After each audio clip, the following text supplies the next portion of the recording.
Mahomet s'est situé dans le sillage de Moïse et de Jésus. En effet, selon le Coran, Jésus aurait un jour déclaré ô fils d'Israël, « Je suis en vérité le prophète de Dieu, envoyé pour confirmer la Torah, pour vous annoncer la bonne nouvelle d'un prophète qui viendra après moi et dont le nom sera Ahmed. » La vie de Mahomet nous est connue par 3 sources. Le Coran, transcription des révélations divines reçues par le prophète. Les hadiths, recueil de traditions se rapportant à Mahomet et à ses compagnons. La sira, c'est-à-dire les biographies rédigées par des historiens musulmans dès le siècle qui suivit la mort du prophète en se fondant sur le Coran et les hadiths, mais sous la forme d'un récit ordonné chronologiquement. Mahomet est né à la Mecque probablement en 571 de notre ère dans une famille pratiquant le commerce caravanier. Nous n'avons pas de portrait authentique de lui, l'islam refusant en principe la représentation humaine. Les images le concernant viennent de pays qui adoptèrent l'islam mais conservèrent la figuration humaine, notamment la Perse. Rapidement orphelin, il fut élevé par son grand-père paternel, puis par son oncle Abu Talib. Notons au passage que le Coran accorde une grande importance à la protection de l'orphelin. Par le matin et la nuit quand elle s'épaissit, ton Seigneur ne t'a ni abandonné ni pris en aversion. Et l'au-delà sera certes pour toi meilleur que la vie d'ici-bas. Certes, ton Seigneur te donnera, et tu seras satisfait. Ne t'a-t-il pas trouvé orphelin? Aussi t'a-t-il donné un refuge. Ne t'a-t-il pas trouvé égaré?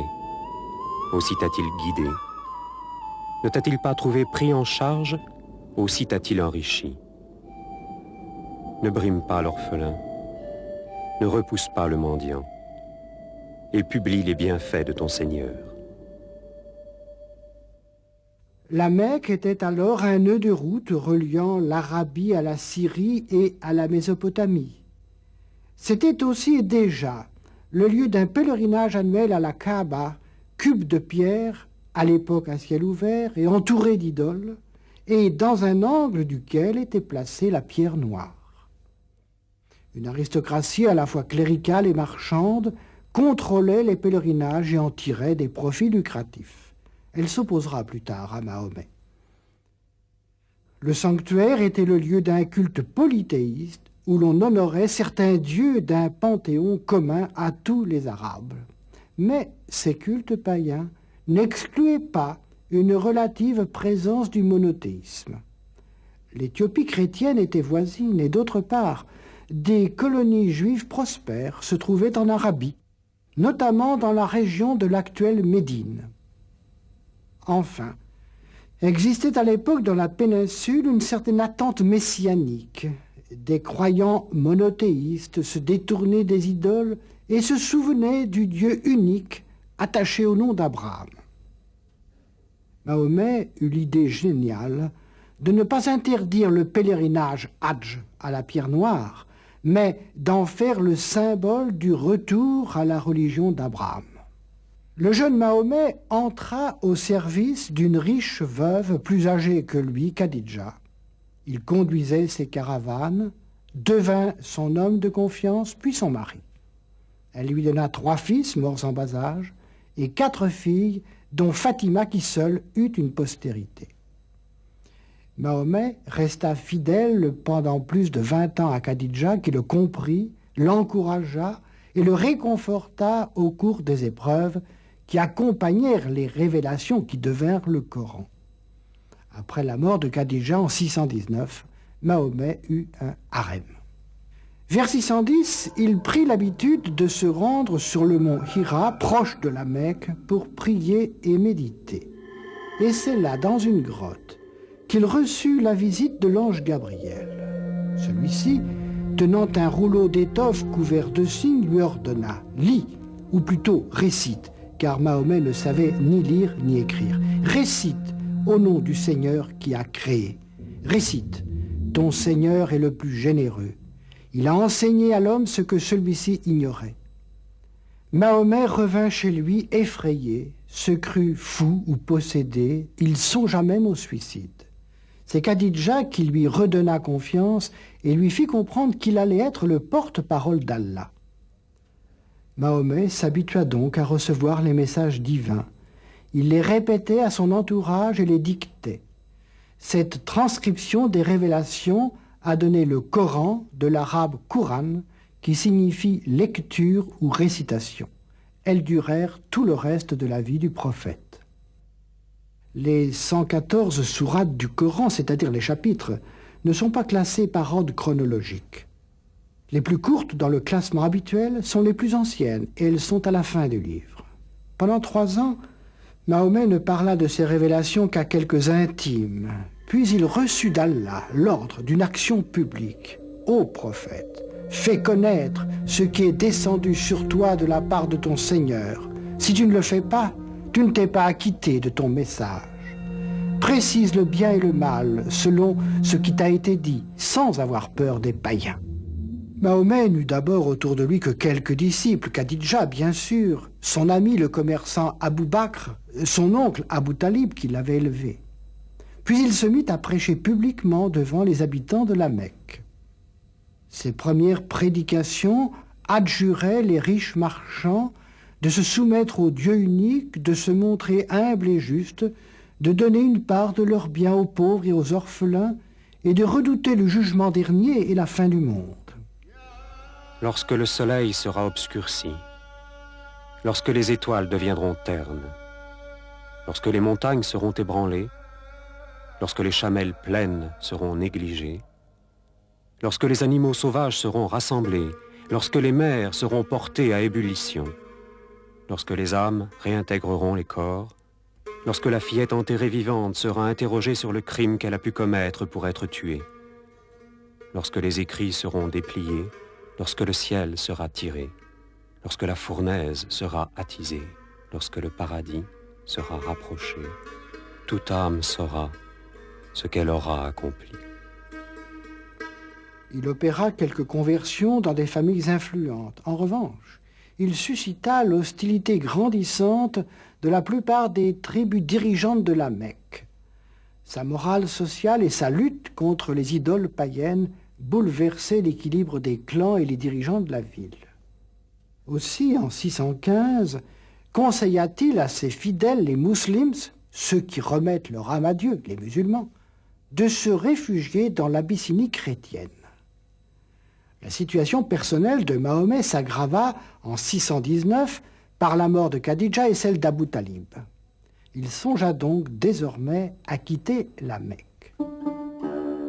Lors du pèlerinage à la Kaaba de 620, il prit contact avec les Arabes de Yathrib, ville oasis située à 340 km au nord-est de la Mecque, et provoqua chez eux un mouvement de conversion. Bientôt, il prit la décision de s'en aller à Yathrib, où des hommes influents voulaient s'appuyer sur son autorité morale. Après avoir échappé à un attentat, Mahomet, accompagné de son ami Abou Bakr et précédé de 70 personnes, partit pour Yathrib le 16 juillet 622. Cette migration légère est devenue le début de l'ère islamique. Commença alors la période médinoise de la vie de Mahomet. Yathrib devint Médine, la ville du prophète, qui y assit son pouvoir à la fois comme chef religieux et comme arbitre des factions. La première mosquée y fut construite au centre de la ville. Les sourates mécoises du Coran portaient essentiellement sur la doctrine et la morale. Celles de la période médinoise ont trait davantage aux problèmes politiques et juridiques, puisque la communauté religieuse du début se transforma en un État musulman. Médine et sa région comptaient plusieurs tribus juives et arabes judaïsées. Elles jugèrent bientôt Mahomet dangereux et s'opposèrent à lui. Alors qu'il s'était d'abord appuyé sur elles, il rompit désormais avec elles et proclama bien haut que c'est lui qui continuait l'œuvre d'Abraham père de la Hanif, la religion pure. Il fit décider que dorénavant, les croyants se tourneraient pour la prière, non plus vers Jérusalem, mais vers la Kaaba de la Mecque. Jérusalem resta toutefois la seconde ville de l'islam, où sera construite plus tard la mosquée du Rocher d'Omar. Maître de Médine, Mahomet dut mener 74 expéditions et razzias pour lutter contre les Mécois, pour se rallier les nomades et pour unifier les Arabes. Les Mécois furent vaincus en 624, mais vainqueurs l'année suivante. En 627, ils entreprirent le siège de Médine, mais échouèrent. Dès lors, ils se divisèrent et ils se soumirent. En 630, l'armée musulmane entra dans la Mecque. Mahomet devint le chef d'une sorte de confédération arabe. En 632, avec 90 000 croyants, il se rendit au pèlerinage à la Kaaba. Bien que déjà malade, il se fit transporter sur la montagne voisine d'Arafat et y donna un sermon qui, pour les musulmans, représente un message d'adieu. Ô vous qui croyez, soyez stricts dans vos devoirs envers Dieu, en témoin de l'équité. Que la haine d'un peuple ne vous incite point à user d'injustice. Soyez justes, car cela est très près de la véritable piété. Craignez Dieu, car Dieu est parfaitement au courant de vos actes. Dieu a promis à ceux qui croient et accomplissent de bonnes œuvres son pardon et une magnifique rétribution. Il résumait là les obligations du croyant. Rentré à Médine, il y mourut le 8 juin 632, il y est enterré. Mahomet avait appelé islam, c'est-à-dire soumission à Dieu, la religion qu'il prêchait, les musulmans étant ceux qui acceptent la révélation finale de Dieu faite à l'humanité par l'intermédiaire du prophète. Celui-ci prêcha un monothéisme rigoureux et enseigna que la souveraineté appartient à Dieu seul. Toutes choses doivent lui être soumises au spirituel comme au temporel. La fonction du chef de la communauté, le calife, c'est-à-dire le lieutenant ou successeur du prophète, est d'appliquer la volonté divine aidée par les fidèles qui doivent étendre le respect d'Allah à l'humanité entière. C'est enflammé par cette conviction que les musulmans, malgré les graves conflits internes qui déchirèrent l'islam durant les 120 premières années, bouleversèrent très rapidement la géographie politique et religieuse du monde alors connu. Mahomet nous apparaît à l'évidence comme un personnage d'une stature exceptionnelle. Il a remué des armées, des législations, des empires, des peuples, des dynasties, des millions d'hommes sur un tiers de globe habité. Mais il a remué de plus des autels, des dieux, des religions, des idées, des âmes. Il a fondé sur un livre dont chaque lettre est devenue loi, une nationalité spirituelle qui englobe des peuples de toute langue et de toute race. Et il a inspiré pour caractère indélébile de cette nationalité musulmane la haine des faux dieux et la passion du Dieu un et immatériel. C'est Lamartine qui a écrit cela au siècle dernier.